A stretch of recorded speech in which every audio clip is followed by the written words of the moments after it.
तो गाइज जो अली भाई ने अपनी कहानी बताई है, जो इनको इनकी नानी ने बताई थी, तो अगर आपको ये कहानी अच्छी लगी हो, थोड़ा सा भी इसमें आपको इंटरेस्ट हो कि हाँ भाई ऐसी कहानी हमें सुननी चाहिए या हम आपके लिए ऐसी कहानियाँ और लेके आएँ आपको सुनाने के लिए, तो गाइज हमें सपोर्ट करें।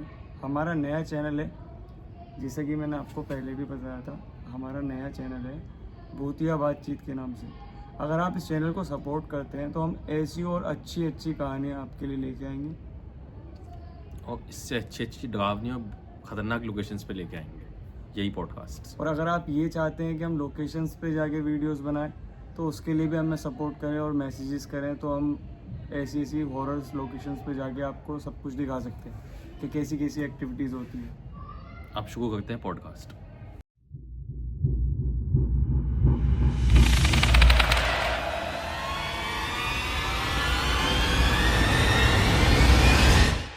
के साथ जो भी इनको कहानी पता है भूत के बारे में वो ये बताएंगे जो इनके साथ रियलिटी में हो चुकी है। तो अली भाई बताइए। देखिए सर, ये कहानी जब हमने गर्मियों की छुट्टी में गाँव गए हुए थे, हमें सुनाई गई थी हमारी नानी के द्वारा। कहानी का पर्पस ये था कि एक गांव में जो है एक मूर्ति बनाने वाला हुआ करता था। वो जो है उसका मूर्ति बनाने का काम था, उसका काम काफ़ी टाइम से अच्छा नहीं चल रहा था। उसने क्या करा कि उसने कहीं उसे दूसरी गांव से मूर्ति बनाने का ऑर्डर आया। उसने कहा मैं सुबह के टाइम चलूँगा। अच्छा, गांव में लोग सुबह को 3-4 बजे को ही सुबह बोलते हैं उसको। मतलब सुबह मूर्ति बनाने के लिए वो गया था उनके साथ? नहीं, वो अकेला गया था। अच्छा। जब उसकी आप बीती बता रहा था वो, उसे लगा कि सुबह के 4-5 बजे मैं निकल रहा हूँ तो सुबह हो चुकी है, लेकिन वो निकल गया गलती से 3 बजे। अच्छा, पहले वो सीधे सीधा रास्ते चलता रहा, फिर चौक आया।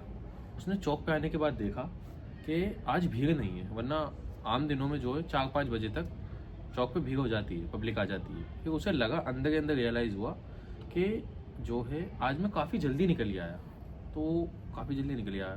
फिर वो जंगल वाले रास्ते से जा रहा था। जंगल वाले रास्ते से एक नदी होती है, बराबर में नदी चलती है, इधर कच्ची सड़क है और जंगल है, जैसे गाँव वगैरह में होते हैं इधर। गाँव के अंदर ही। गाँव के अंदर तो वो क्या देखता है कि एक पत्थर है नदी के बराबर में, उससे एक आदमी खड़ा हुआ है, बड़ा लंबा सा 6-7 फीट का, पत्थर के साथ लगा हुआ, और वो उसको देख रहा है। वो अपने मन ही मन में ऊपर वाले का नाम लेते हुए चलता जाता है। और फिर वो जिनके यहाँ मूर्ति बनानी थी उनके यहाँ पहुँच गया। उनके यहाँ मूर्ति बनाने के बाद वो गया, उनसे बातचीत हुई, सुबह पहुँचा वो बहुत जल्दी, बिल्कुल सुबह ही सुबह उनके यहाँ पहुँच गया वो 6 बजे के आसपास। वो लोग कहते हैं कि आप इतनी जल्दी कैसे आ गए? कह रहा था मुझे टाइम का अंदाज़ा ही नहीं हुआ, मैं इसलिए जल्दी आ गया। फिर जिनके यहाँ मूर्ति बनाने गया था उन्होंने उसको चाय नाश्ता कराया। फिर उसने वो वाली बात उन्हें बताई। तो जब वो वाली बात उन्होंने सुनी जिनके यहाँ वो मूर्ति बनाने गया था, वो हैरान रह गए।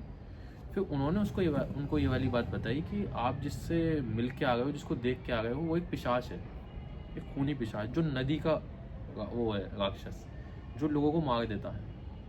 पता नहीं वो उसके साथ कैसे बच के आ गए। लेकिन अच्छा? एक सेकंड गाइस, मैं एक बात बताऊं जी। ये लोकेशन आप देख सकते हो, छत पे बैठे हुए हम इस वक्त, कोई भी नहीं है। टाइम क्या हो रहा है? टाइम कुछ 2 बज गए होंगे रात के। 2 के आसपास बज रहा है। आगे वो मूर्ति बनाना उन्होंने स्टार्ट कर दिया। वो 7-8 बजे के टाइम उनके यहाँ पहुँचे थे।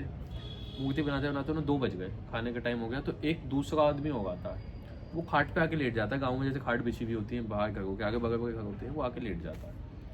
अच्छा, वही कहानी उन्होंने उन्हें बताई, वो जो आदमी। अच्छा, मतलब वो होती गई, रिपीट होती गई, हर किसी को बताने में रिपीट होती गई। अच्छा, जो खाट पे आके आदमी लेटे थे, जब उन्हें वाली बात बताई गई तो उनका चेहरा सफ़ेद रह गया। उन्होंने ये बताया कि तकरीबन आज से, जब वो उनकी उम्र थी 30 साल, वो बता रहे थे 5 साल पहले की बात, कह रहे थे गांव में एक बारात आ गई थी। तो चौक पे वो खड़े हुए थे, रात के 12 बज गए थे का टाइम होगा था आसपास, कम से कम। हाँ। तो उन्हें कोई सवारी नहीं मिल रही थी गाँव में जाने के लिए। कोई कच्चा रास्ता है, 3-4 किलोमीटर गाँव में, तो उन्होंने कोई सवारी मिल जाएगी तो चला जाऊँगा, लेकिन इतनी रात को सवारी मिलती नहीं है। तो बस आ गई थी सामने से। वो बस वाले उनसे रास्ता पूछ लगे गाँव के लिए, कहाँ को रास्ता है। तो वो भी बस में ही बैठ गए उनके साथ जाने के लिए कि हमें भी आप छोड़ दीजिएगा अंदर तक। तो वो क्या देखते हैं, पेड़ के पास जाके, उसी जहाँ वो पत्थर है उसके पास जाके बस खराब हो जाती है। मतलब उसी पत्थर के पास जाके बस खराब हो गई। सारे बराती धीरे धीरे नीचे उतरते हैं, तो एकदम कोहराम मच जाता है। वो राक्षस आ जाता है, सबको उठा उठा के मारता है, सबको। अच्छा, ये जो अपने आदमी थे जो कहानी सुना गए थे, ये गलती से पीछे की तरफ छुप गए जाके। मतलब उससे डर के छुप गए, ये नीचे बैठ गए कि मतलब हमें देखे ना कोई। पीछे की तरफ भाग के चले गए वो। तो क्या देखते हैं कि वो राक्षस सबको मार रहा है, सब चीख रहे हैं, बच्चे, औरतें, वो वहीं छुपे गए सुबह जब तक सूर्य उदय नहीं हो गया। उसके बाद वो जाके गांव में गए, गांव में जाके बात बताई ये वाली। गांव वालों की इतनी हिम्मत नहीं हो गई थी सुबह भी कि उस जगह पर चले जाए। जब सब लोगों ने हिम्मत करके उस जगह पे गए और जाके देखा तो हैरान रह गए। वहाँ पे नदी में लाशें पड़ी थी, बच्चों की, बुजुर्गों की, दूल्हे की। मतलब उनने सबको मतलब मार सब दिया कुछ था, बस बयान वो कर दिया। लिमिटेड ही बचे थे जो छुप गए थे। लेकिन उस वाक़ये के बाद से ये जो हमारा मूर्ति बनाने वाला है, इसकी आर्थिक स्थिति बहुत अच्छी हो गई थी। उसके बाद इसका एक नाम बन गया था। अच्छा, मतलब कहानी बताने के बाद इसका नाम अच्छा इसका बना। नाम हो गया था। जब उसने वो मूर्ति बनाने जिनके यहाँ गया था, वो मूर्ति इतनी अच्छी बनी कि इसका हर जगह नाम हो गया, अच्छा, मूर्ति की वजह से। मूर्ति की वजह से। अगर ये उस दिन मूर्ति बनाने ना जाता तो इसका नाम ना होता, ना कुछ होता। ना किसी को पता लगता ना कि किसी को ऐसा भी कुछ हुआ था। ये कहानी में हमारी नानी ने सुनाई थी। कहानी तो बहुत बढ़िया है।